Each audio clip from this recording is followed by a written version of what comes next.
Hello అందరికీ welcome back to our channel Varunika Niharika. అందరూ ఎలా ఉన్నారు? మేమైతే చాలా బాగున్నాం. ఈరోజు నేను మీతో షేర్ చేసుకోబోయే వీడియో ఏంటంటే ఇడ్లీ పిండి బోండాలండి. ఇడ్లీ పిండి బోండాలు అనగానే అమ్మ అనుకోకండి. ఇడ్లీ పిండి బోండాలు అంటే ఇడ్లీలా కాకుండా స్పైసీనెస్ కొంచెం యాడ్ చేసేసి ఈ విధంగా చేసుకొని తినొచ్చండి. పిండి అనేది వేస్ట్ కాకుండా. సో మార్నింగ్ ఇడ్లీ చేసుకున్న తర్వాత మిగిలిన పిండితోనైతే ఒక్కొక్కరు ఒక టైప్లో చేసుకుంటారు. సో మళ్ళీ ఇడ్లీ చేస్తే తినరు కాబట్టి ఈవినింగ్ వేడివేడిగా ఇలా చేసుకొని అయితే తిందాము. సో వీడియోలోకి వెళ్దాము. ముందుగా ఎవరైతే మన ఛానల్ని లైక్ చేయండి, షేర్ చేయండి, సబ్స్క్రైబ్ చేయండి. సో ఇడ్లీ పిండి నిన్న మార్నింగ్ అయితే చేసిన నేను ఇడ్లీ. కొంచెం పిండి అయితే మిగిలింది. దాన్ని ఏం చేద్దామని చెప్పేసి అయితే నేను ఒక ఈవినింగ్ మంచిగా వేడివేడి స్నాక్స్ అయితే ప్రిపేర్ చేసిన. సో ఎట్లా చేసిన అనేది అయితే ఒకసారి చూద్దాము. సో ఇడ్లీ పిండిలోకి అయితే నేను గోధుమ పిండి వాడిన. దానిలోకి చిన్నగా తరిగి పెట్టుకున్న పచ్చిమిరపకాయలు, ఉల్లిపాయ ముక్కలు, కరివేపాకు, కొత్తిమీర అన్నీ చిన్న చిన్నగా తరుక్కోవాలండి. సో దానిలోకి రుచికి సరిపడిన ఉప్పు, ఓమా వేస్తే డిఫరెంట్ టేస్ట్ వస్తుంది. ఆల్రెడీ ఇందులో ఉప్పు ఉంటుంది కాబట్టి ఉప్పు తక్కువ వేసుకోవాలి. చాలామంది అయితే మైదా వాడతారండి. సో మేము కొంచెం ఇంట్లో అవాయిడ్ మైదా. నేను గోధుమ పిండితో చేస్తున్నా. సో ఇందాక చూపించిన ఇంగ్రీడియంట్స్ అన్నీ ఇందులో యాడ్ చేసుకుందాము. పచ్చిమిరపకాయలు, ఉల్లిపాయ ముక్కలు, కరివేపాకు, కొత్తిమీర, ఓమా వేసుకుంటే ఈ బోండాలు అనేది తొందరగా డైజెషన్ అవుతాయి. ఆయిల్ ఫుడ్ కదా. సో కొంచెం ఉప్పు యాడ్ చేసుకుందామండి. ఉప్పు ఆల్రెడీ అందులో ఉంటుంది కదా, కొంచెం యాడ్ చేసేసుకొని ఇప్పుడు గోధుమ పిండి యాడ్ చేసుకుందామండి. ఫస్ట్ అయితే కొన్ని 3 టేబుల్ స్పూన్ వేసేసుకున్నా. ఒకసారి అయితే ఇదంతా కలుపుకుందాము మొత్తం కలిసేలాగా.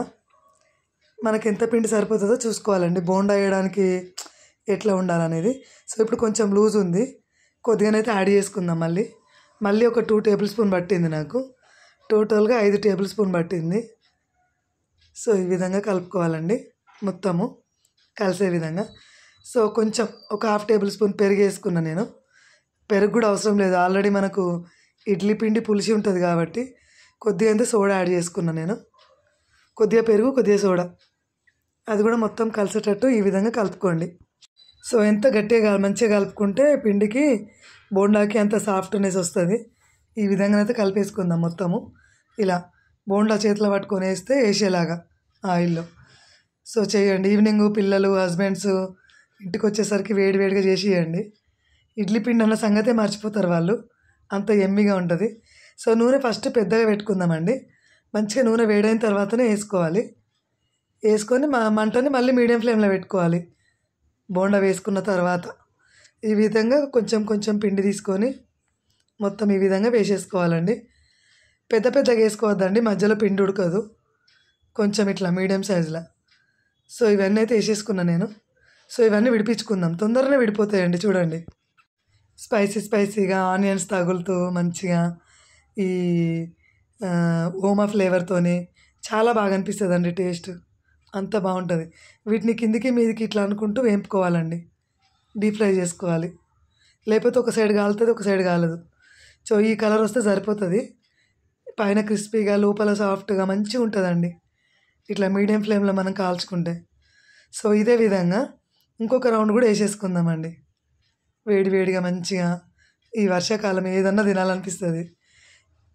ఇవి ఒక 4 తిని ఛాయ్ తాగినామంటే ఎంత హాయిగా అంటే అంత హాయిగా ఉంటుంది. ఆఫీస్కు, స్కూల్కు వచ్చిన పిల్లలకి, చదువుకొని వచ్చిన పిల్లలకి స్ట్రెస్ అంతా పోతుంది ఈవినింగ్ ఏదైనా చేసుకొని తింటే వేడివేడిగా. సో ఇదే విధంగా రెండో రౌండ్ కూడా కాల్చుకుందాం మనం. సో ఈ విధంగా నేను బోండాలన్నీ చేసేసుకున్నా అండి పిల్లలకు ఈవినింగ్ స్నాక్స్కి. మర్చిపోయానండి, ఇది మార్నింగ్ బ్రేక్ఫాస్ట్ కూడా చేసుకోవచ్చండి, చాలా బాగుంటుంది. దీన్ని మంచిగా పల్లి పచ్చడి కానీ, టమాటా పచ్చడితో కానీ సర్వ్ చేసుకుంటే మస్తు ఉంటుంది. కొందరు పిల్లలు అయితే సాస్ వేసుకొని తింటారు. ఎట్లా తిన్నా బాగుంటుంది, ఉట్టిగా తిన్నా బాగుంటుంది. సో ఇదండి ఈరోజు మా వీడియో. ఆ వీడియో నచ్చిందా అండి? మా వీడియో నచ్చిందని అనుకుంటున్నా. మా వీడియో కనుక నచ్చినట్టయితే ప్లీజ్ లైక్ చేయండి, షేర్ చేయండి. కొత్తగా ఎవరైతే మన ఛానల్ చూస్తున్నారో వాళ్ళు మంచి మంచి రెసిపీస్ కోసం మన ఛానల్ని అయితే సబ్స్క్రైబ్ చేసుకోండి. అంతవరకు see you next video. Thanks for watching. మీరు మాత్రం ఖచ్చితంగా ఇడ్లీ పిండి మిగిలితే వేస్ట్ చేయకుండా ఇట్లా అయితే చేసి చూడండి. సుంచగానే ఎంత మంచిగా జరిగింది, లోపల మెత్తగా మీద క్రిస్పీగా చాలా బాగుంటుంది. సో మీరు చేసిన తర్వాత మీకు ఎలా వచ్చింది అనేది నాకు కామెంట్ బాక్స్లో తెలియజేయండి. Bye bye.